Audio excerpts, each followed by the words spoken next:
Chuck Derek Fred, PGA America, to come back to places like this. Terry Haig said it's the course that does the selling and speaks for itself. You got to be elated and got behind it.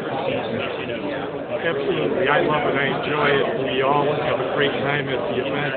We feel it's part of the heritage of Oak Hill. We feel it's important for Oak Hill to continue its legacy of hosting major championships. It's important for the economic impact that it makes in the school. And I think the whole community not only supports it, but feels good about the event. As these majors grow and expand, they go to larger markets, they go to courses that don't have a lot of tradition, listening, the open course, if you will. Is there ever a concern that the PGA America, the USGA is kind of veering away from some of these traditional, iconic venues? Well, that's up to them to figure that out, but everybody will be challenged by Oak Hill.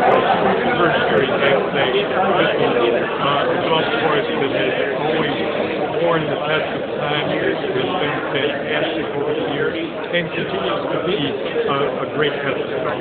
You know, it's always been about numbers, really. When you bring the guys to 20 under at a place like Whistling Straits, do the numbers really matter and what they go under par in that sense? I mean, I know Oak Hill's always prided itself, you know, on as close to par as possible, but man, these guys seem to go low almost anywhere they go. Well, you know, the people can talk about that better than I PGA America, but what will happen is they will set up the course depending on how wide the fairways are, how easy the pins are, how deep the rough is, where they put the tee markers. So I think nowadays they are trying to make it more interesting, more exciting for the viewers. And one of the ways they're doing that is by having more birdies. And the Masters tournament, for instance, they made it really hard in one year, and there were no birdies out there, there were no cheers, and they made it easier the next year because it wasn't as much fun to watch. It wasn't as much fun to play.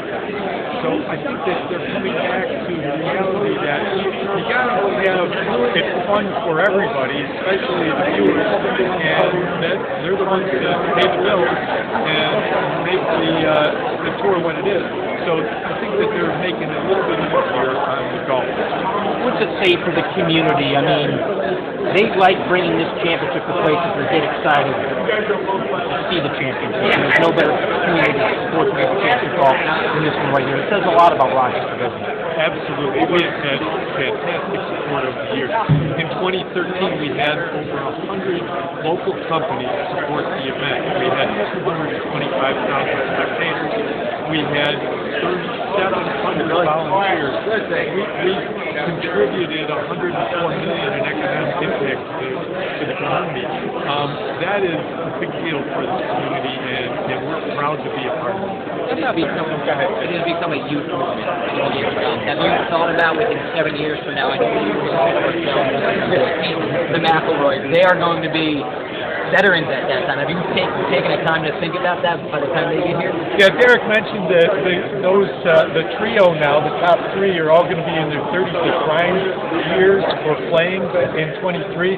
So it could be really exciting. It could be another Jack Nicklaus, Arnold Palmer, Gary Player scenario. The top three would be really exciting for us. Are you guys a PGA of America course now? I mean, you've gotten all their events, they're back here, and you're talking about in the future too. Do you consider the course that right now? You know, I do, and I'm proud to be a part of the PGA of America tradition, and we are now tied for the record number of PGA Championships. Maybe someday we'll be able to break that record.